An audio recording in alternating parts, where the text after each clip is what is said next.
नमस्कार मित्रांनो, स्वागत आहे तुमचं कॉफी विथ केळकरच्या नव्या कोऱ्या एपिसोडमध्ये।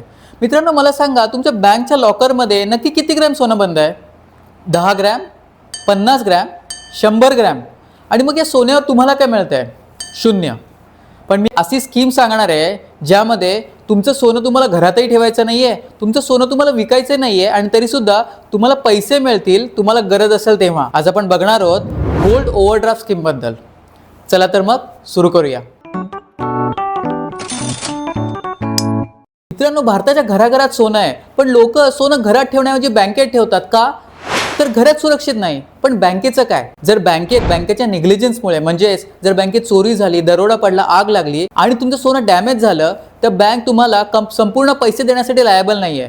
तर तुमचं जे लॉकरची फीज आहे त्या फीजच्या 100 पट एवढंच बँक तुम्हाला देण्यासाठी लायबल आहे। फॉर एन एक्झाम्पल, जर तुमच्या लॉकरची फी 2000 असेल तर 2 लाख एवढंच तुम्हाला बँक देऊ शकते। जर तुमचं सोनं 10 करोडचं काही असेल ना, पण जर तुमच्या लॉकरची व्हॅल्यू 2000 आहे तर त्याच्या 100 पट म्हणजे 2 लाख एवढंच बँक तुम्हाला देऊ शकते। आणि त्याही उपर जर हे डॅमेज ॲक्ट ऑफ गॉडमुळे झालं, म्हणजे भूकंप आला, सुनामी आली, तर बँक तुम्हाला काही कंपन्सेशन देण्यासाठी लायबल नाही आहे। आणि दुसरी महत्त्वाची गोष्ट म्हणजे लॉकर फीज। तुम्हाला बँक 2000 ते 12000 मध्ये काही लॉकर फीज आकारते।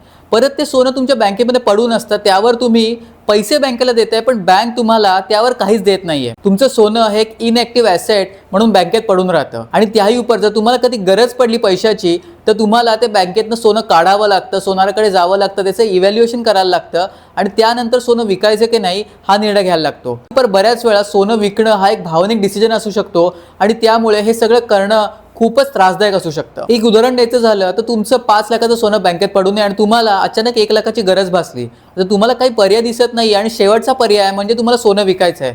तुम्ही बँकेत जाता, ते सोनं घेता आणि त्यातनं कोणतं सोनं विकायचं आहे हा निर्णय घेता। याच्यानंतर तुम्ही त्या सोनाराकडे जाता, त्याचं इव्हॅल्युएशन करता, सोनार त्याच्यामध्ये मेकिंग चार्जेस आणि या सगळ्या गोष्टी कमी करतो आणि मग एका व्हॅल्यूपर्यंत येतो। या सगळ्यामध्ये तुमचा वेळ जातो, तुम्हाला भावनिक त्रास होतो आणि बऱ्याचशा गोष्टी यामध्ये त्रासदायक असू शकतात। आता यावर उपाय काय?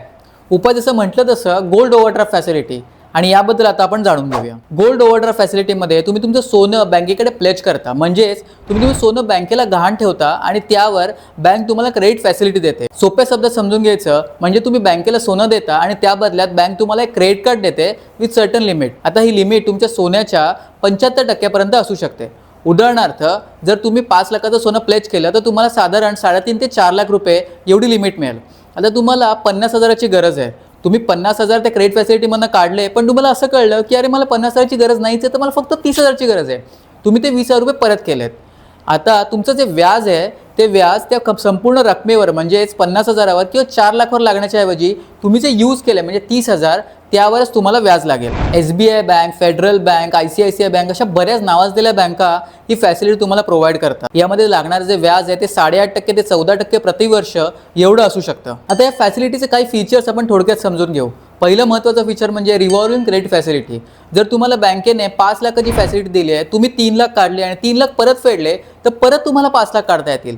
हे काही लोन सारखं नाही आहे की एकदा 30 लाख दिले तर तुम्हाला परत फेडल्यानंतर परत नवीन अप्लाय करायचं आहे। हे 5 लाख तुम्ही कधीही वापरू शकता, काढू शकता आणि परत टाकूही शकता, फक्त वापरलेल्या रकमेवर व्याज। जसं मी मगाशी म्हटलं की जर तुमची फॅसिलिटी 5 लाखाची असेल पण तुम्ही फक्त 10,000 रुपये वापरलेत तर त्या 10,000वरच तुम्हाला व्याज भरायचं आहे। फ्लेक्झिबल रिपेमेंट, यात बऱ्याच वेळा EMI सारखी काही गोष्ट नसते।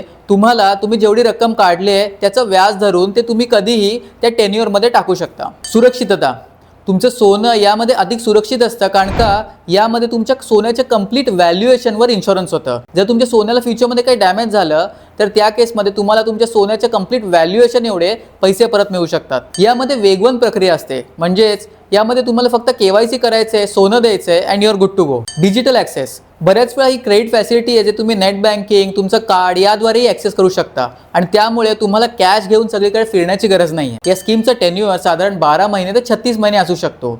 जर टेन्युअर 12 महिन्याचा असेल तर साधारण 6 महिने हा तुमचा लॉक इन पिरियड असतो। यामध्ये तुम्ही सोनं परत काढू शकत नाही। 6 महिन्यानंतर तुम्हाला गरज असेल तर तुम्ही तुमचं सोनं परत काढू शकता, जर तुम्ही ती ओव्हरड्राफ्ट फॅसिलिटी वापरली नसेल तर। जर तुम्ही ती ओव्हरड्राफ्ट फॅसिलिटी वापरली असेल तर ते पूर्ण पैसे फेडून तुम्ही ते सोनं परत घेऊ शकता। थोडक्यात सांगायचं झालं तर जेव्हा तुम्ही सोनं बँकेमध्ये ठेवता तेव्हा तुम्ही बँकेला पैसे देता आणि त्याहीवर तुमच्या लॉकरच्या फीसच्या 100 पट एवढंच तुम्हाला सोन्याचं इन्शुरन्स मिळतं। पण गोल्ड ओव्हरड्राफ्ट फॅसिलिटीमध्ये बँक तुम्हाला क्रेडिट लाईन देते आणि त्याहीवर तुमच्या कंप्लीट सोन्याच्या व्हॅल्युएशनवर तुम्हाला इन्शुरन्स मिळतं. आणि महत्त्वाचं म्हणजे RBIने आता ही 75% किंवा 80%ची लिमिट ही 85% केली आहे. म्हणजे तुम्हाला तुमच्या सोन्यावर अधिक क्रेडिट फॅसिलिटी मिळू शकते. मित्रांनो, मला आशा आहे की आजच्या व्हिडिओमधनं तुम्हाला खूप चांगली इन्फॉर्मेशन मिळाली असेल गोल्ड ओव्हरड्राफ्ट फॅसिलिटीबद्दल. आणि आता तुम्ही तुमचा डिसिजन घेऊ शकता की तुम्हाला तुमचं सोनं घरात ठेवायचं आहे की बँकेच्या लॉकरमध्ये ठेवायचं आहे की गोल्ड ओव्हरड्राफ्ट फॅसिलिटीमध्ये ठेवायचं आहे. बऱ्याचशा लोकांना या स्कीमची कल्पना नाही आहे, त्यामुळे तुम्ही जास्तीत जास्त लोकांपर्यंत व्हिडिओ शेअर करा, म्हणजे त्यांनाही कळेल आणि तेही जागरूक होतील. यूट्यूब बरोबरच आपलं एक इंस्टाग्राम चॅनल आहे, त्याची लिंक मी खाली देतो. त्या इंस्टाग्राम चॅनललाही फॉलो करा, त्यावरही तुम्हाला बऱ्याच चांगल्या गोष्टी बघायला मिळू शकतात. आणि अशाच काही इंटरेस्टिंग व्हिडिओसाठी कॉफी विथ केळकरला सबस्क्राईब करायला विसरू नका.